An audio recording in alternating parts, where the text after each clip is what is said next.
What's good, YouTube, man? I'm back. All-Star Weekend. Happy Valentine's Day. Hope y'all had a great Valentine's Day, man. I'm making a quick video today.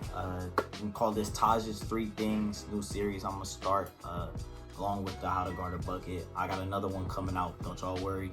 But yeah, first thing I'm gonna talk about trades, because trade deadline obviously just passed. We're gonna talk about some All-Star Weekend picks and what I think, and then we're gonna go back to my first video for this year, talking about the beginning of the season and my predictions for awards and see how my predictions are doing. But first of all, shout out Kyrie, man. He gets to be in the All-Star game today. I'm so excited about that. Shout out. He should have been an All-Star anyway, but we gonna keep that.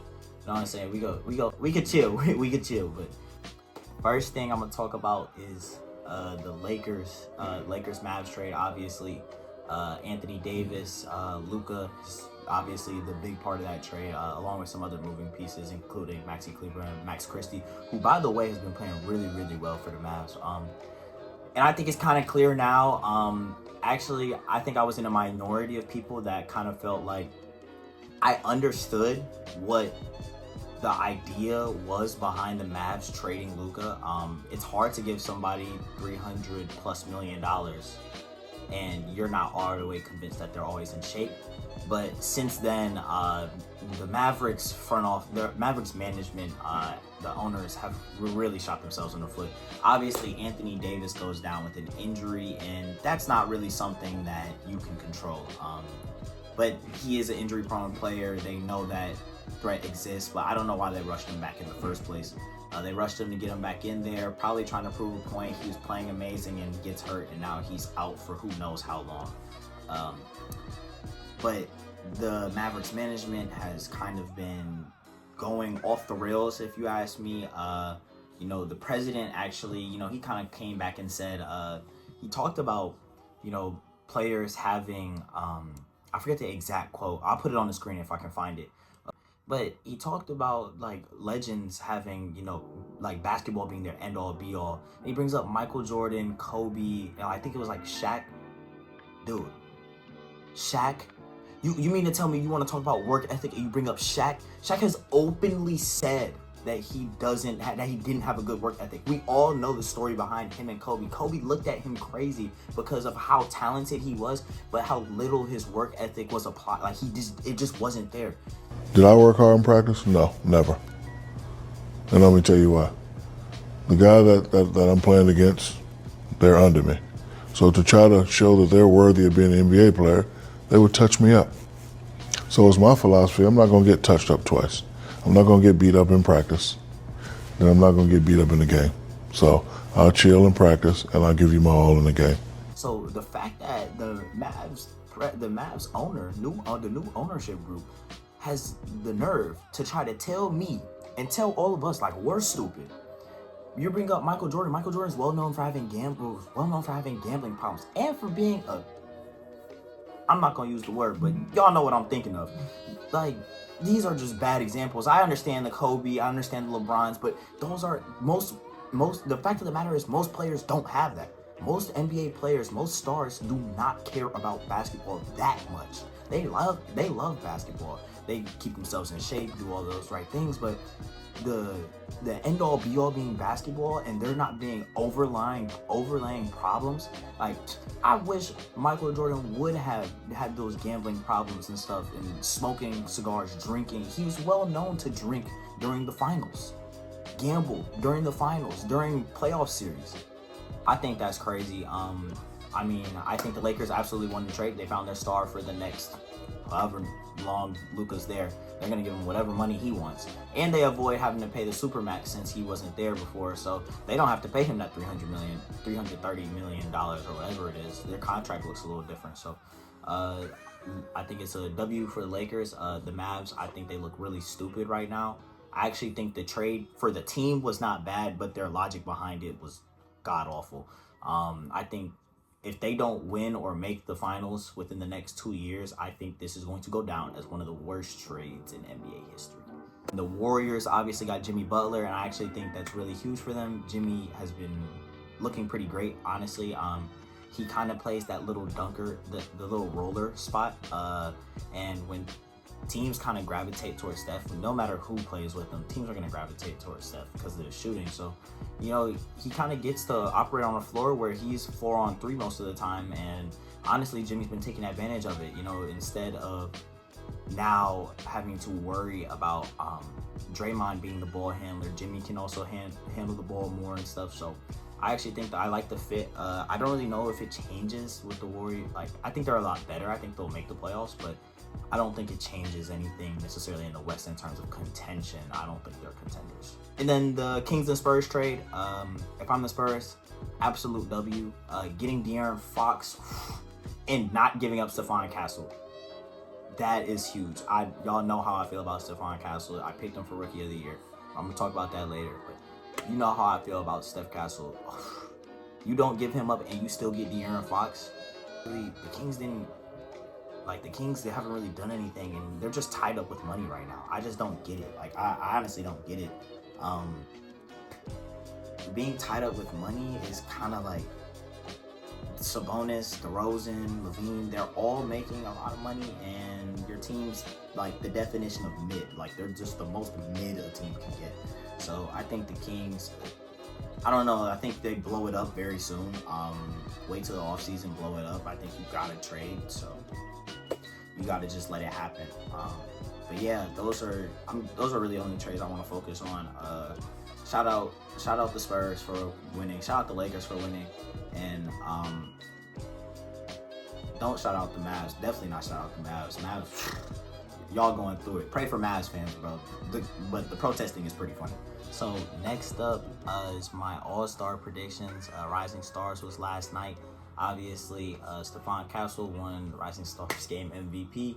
Told y'all he Rookie of the Year. But I'm going to just go ahead and get into it.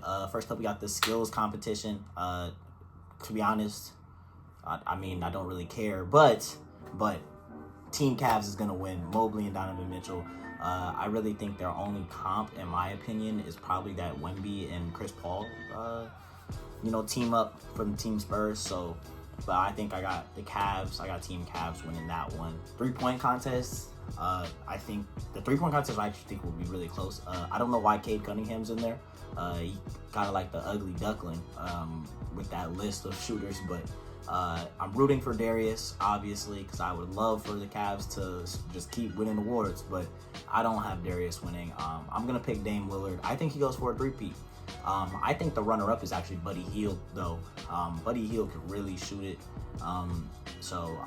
But I'm excited to watch. I'm actually excited for a 3-point contest. 3-point contest is my favorite event for sure. So I'm excited to watch it. But I got Dame Lillard winning that. I think he also takes it a little serious. Like, I think he likes winning that contest. So I think he'll actually he's gonna really try. And dunk contest, I'm gonna go with Mac McClung. I don't think Buzelis or Andre Jackson are going to beat him out. I think Stephon Castle would be the closest. But I think Mac McClung's gonna win again. So we have 2 3-peats, I think, because Mac McClung won twice and Damian Lillard's 2-time defending champ. Yeah, 2 3-peats. 2 3-peats. So both of them going for history and stuff. So that should be pretty cool. And tomorrow on Sunday, my All-Star Game MVP, which is really hard to predict, by the way, because it's gonna have to come from the winning team. Now, this is the thing. I think this could turn out really bad for the NBA. I'm gonna do another video on, depending on how it turns out, I'm gonna make another video on my reaction to the All-Star Game and what I think the NBA could do to drive up some more excitement, ideas I would have if I was working for the NBA. But I think All-Star Game MVP, I'm actually gonna give it to Anthony Edwards because I think he'll try. The G League team, I think, will really, really try against the OGs. I think they have an incentive to. I think if I was a young player and I got to play in the All-Star Game, I would be trying hard as hell. Just being completely honest. But I still think don't get me wrong, I think the OGs will beat the G League team.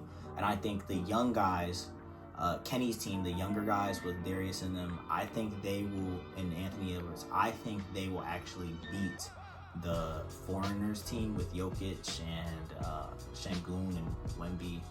I think they'll beat that team. So I'm gonna go with Anthony Edwards. Next up, we have my beginning of the season predictions. Let's go ahead and start it off with the MVP. Obviously, my prediction was Shai Gilgeous-Alexander. And guess who's number one right now? Shai Gilgeous-Alexander. Shai is having an amazing year. He's basically Mr. Consistent, 30-plus points a game, obviously. And honestly, the Thunder are blowing teams out right now. He is the best team in the league by far. It's really not close right now, I think. They're the consensus top team in the league, quite honestly. And they just got Chet back, but Shai kept them afloat, even with Chet going out, even not having Hartenstein for a little bit. Shai kept them afloat, and he's putting up big nights almost every week now. So I think Shai, he has really good chance to make it. And at this point, it's really only a two-horse race. It's between Shai and Jokic, kind of like how it was last year. If Shai and the Thunder primarily continue to dominate like this, and Shai keeps playing like he's playing, I don't think they could justify not giving it to him this year. So I think I'm sticking with my prediction, obviously, but my prediction is doing good, so I'm happy about that. Next up, Coach of the Year. The Coach of the Year, my prediction was Kenny Atkinson from the Cavs, and guess who's number one? Kenny Atkinson from the Cavs. I know, boy. He is, I think, currently minus 700. I'm looking at it now. He's minus 700 in terms of odds. Next up behind him is Ime Udoka, which I actually like a lot because the Rockets have outdone expectations completely. I'm really excited for it being a Cavs coach. The Cavs are looking great. Kenny Atkinson has done wonders for this team. Darius Garland has had a revival. Evan Mobley looks great. Donovan Mitchell has got it going recently. Kenny Atkinson has a lot to do with that. And we just traded for DeAndre Hunter. Now, I didn't talk about that in the trades part, but DeAndre Hunter was a huge trade for us. We needed a wing, a 3-and-D wing desperately, because Isaac Okoro at 6'5" is not cutting it when we have to go guard a Jason Tatum or a Jaylen Brown. I really love Kenny Atkinson. He's doing a great job this year. He totally deserves Coach of the Year. And I think if the Cavs keep up their pace and end up a 1 or a 2 seed inside of the East, I think that Kenny Atkinson will win it. So I think that's doing well. My Defensive Player of the Year prediction was Wemby. And the current number one is Wemby. Not close at all. I'm not even going to talk about it too much because there's nothing really to talk about. He was so clearly the defensive player last year, in my opinion, but they didn't give it to him. But Wemby is insane, obviously. His length, his switchability. I talked about it in the award prediction video. Like, he's insane. He's having a great year. He's better. He's already better than people thought he was going to. He's way farther along in terms of pace of being good than anyone thought he could be. So Wemby's insane. He's going to win Defensive Player of the Year. He's probably going to win it like 5 times in the next 7 years or something ridiculous. So shout out Victor Wembanyama. Shout out the Spurs. They're actually playing really well. And in the same tune, we're going to go to Rookie of the Year. And my Rookie of the Year pick was Stephon Castle. And the current number one is also Stephon Castle, who is at a minus 700 on bet. Pretty sure this is on BetMGM. He looks great. Stephon Castle looks amazing. His offense is a lot better than I think a lot of people anticipated. It's actually better than I anticipated, personally. De'Aaron Fox coming could hurt him, but I don't think it will. I actually think it'll make him better. I think with De'Aaron Fox coming, now Castle kind of has an interesting blend of guards to play with, because Castle, I don't think he's ready to be a point guard yet, and I also don't know if he's actually best suited as a point guard. I think he's actually better off as a 2, as an off guard. He's not a 3-and-D player though. He's a star. That's a star. He is a lock you up type of guy. Quite honestly, I'm really happy with my pick for Stephon Castle. I'm so glad he's doing well. Obviously, he won the Rising Stars game MVP, so I'm really happy about that. He might win the dunk contest tonight. That would be great. If he wins the dunk contest, he definitely win the Rookie of the Year. But shout out Stephon Castle. Lastly was my Most Improved Player, which, yeah, I put this last for a reason. My original pick was Paolo, and then, he got hurt, which sucked. But then I switched to Evan Mobley, but he is currently 6th in odds. So Cade Cunningham is actually number one, and deservingly so. Cade Cunningham is playing a great year. I really think I have no chance of getting this one right, because if it wasn't Cade Cunningham, I'd probably give it to either...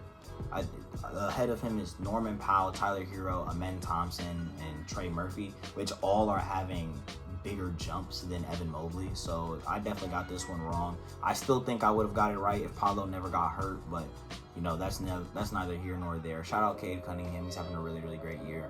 I think that's it from me. Hopefully they give him a little more effort. Honestly, there's nothing really to change about the All-Star game, to be honest. Like I think you could add another event on Saturday night. Like, you could change the events, but honestly, there's really nothing to do with the All-Star game. They just have to play. They have to play. They should treat it like open gym. I think if they treated it like an open gym, it would be a lot more successful. But obviously, it's during the season, so they're not trying to do all that. But I understand. I'm excited to watch. I love the league. I think the league's in a great place. But I'm gonna see y'all boys and girls in the next one. Thank you for watching, and I'm out, man. Peace.